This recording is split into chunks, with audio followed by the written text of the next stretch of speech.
The rain slammed against the roof, sending an eerie rhythm through the darkness.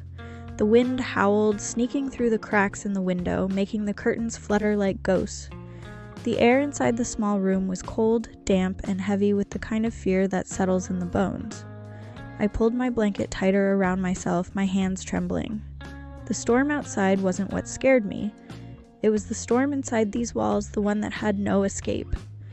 I lay still, staring at the door, my breath barely making a sound. I knew he was coming, he always did. Nights like this were his favorite, when the thunder drowned out my screams. Then, I heard it, the slow, agonizing creak of the door. A shadow stretched across the floor as he stepped inside, his presence suffocating the small space. Uncle Patrick. He was dressed in nothing but his undershirt and a pair of loose trousers. His broad shoulders filled the doorway, his face obscured by the dim light from the hallway, but I didn't need to see his eyes to know what they looked like. I had seen them enough times. Predatory, hungry, determined. "Anita?"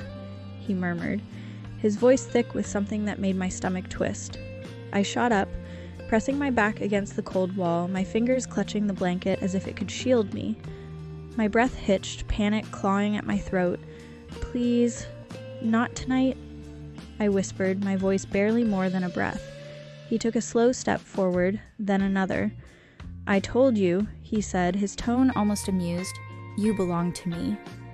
His fingers brushed against my ankle, trailing up my calf. I flinched, yanking my legs away. "But you're my father's brother," I cried, my voice shaking. "You're supposed to protect me." He sighed as if I had disappointed him. "Protection?" He chuckled darkly. "I took you in, I feed you, I clothe you. You owe me, Anita."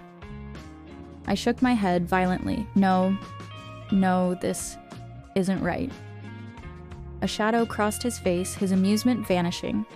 Without warning, his hand shot out, grabbing my wrist in an iron grip. "You don't get to decide what's right," he hissed, yanking me toward him. I struggled, thrashing against his hold, my feet kicking at the mattress. "Let me go, please!" But he was too strong, he always was. With terrifying ease, he pinned me down, his heavy body pressing into mine, stealing the air from my lungs. My screams were muffled against his palm as he forced my legs apart, his weight making resistance futile. Tears streaked down my cheeks as I pleaded, my cries swallowed by the raging storm outside. No one would hear me, no one ever did. I wasn't supposed to be here. I was supposed to be in school, chasing dreams, making my mother proud. When Uncle Patrick had visited our village months ago, he had been my family's savior. My mother, widowed, struggling, had seen him as our blessing. He had promised to take me to the city, enroll me in a university, and give me a life I could never have in our tiny rural home. "You'll be successful, Anita," he had told me. "One day, you'll come back home and change your mother's life." I had believed him. I had left my mother and my younger brother with hopeful tears in my eyes, promising to return with riches, education, and success. But the moment I arrived in his house, the truth revealed itself. The first night was the worst. He had come into my room just as I was about to sleep. I had thought he was checking on me, making sure I was settling in. Then he sat on my bed. Then he touched my hair. Then he whispered things no uncle should ever say. When I pushed his hands away, his kindness vanished. Before I knew it, I was on my back, screaming into the pillows as he forced himself on me, stealing everything I was. The pain was unbearable. I bled, I sobbed, I begged, but he didn't stop. When it was over, I lay broken, too shattered to move, too weak to fight anymore.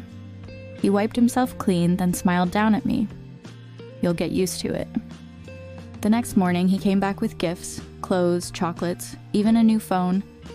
I threw them all to the floor. "I want to go home," I had whispered, my voice hoarse from crying. His response was a sharp slap across my face. "You're not going anywhere," he said, grabbing my throat, squeezing until my vision blurred. "If you even think of leaving, I'll make sure you disappear. Do you understand me?" I had nodded, too terrified to speak. That night, he did it again, and again, and again. Days turned into weeks, weeks into months. I stopped hoping, I stopped dreaming, I stopped living. I was never allowed outside. He locked the doors when he left for work, leaving me trapped in a house that was more prison than home. At first, I had tried to escape.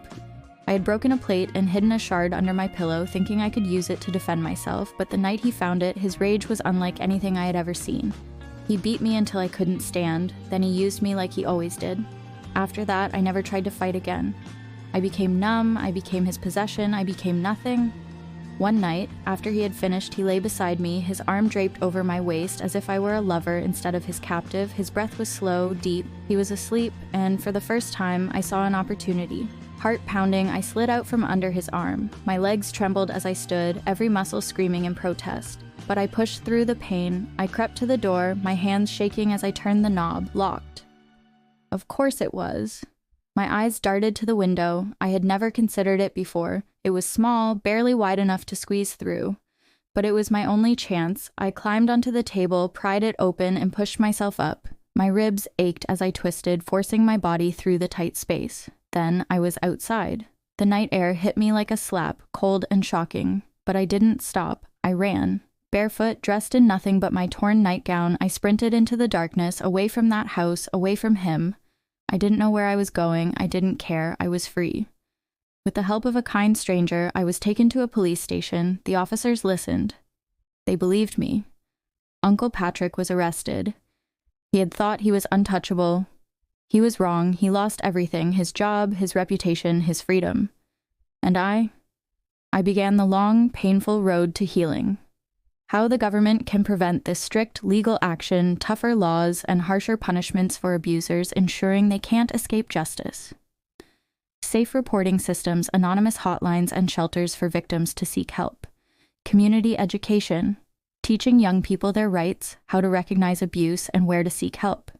Regular welfare checks, social services monitoring children living with relatives, mental health support, free therapy for survivors, empowering victims, providing education and job opportunities for rescued victims. Final thoughts. No one should suffer in silence. No one should live in fear. It's time to break the cycle, because every child deserves freedom, and every monster deserves to be caged.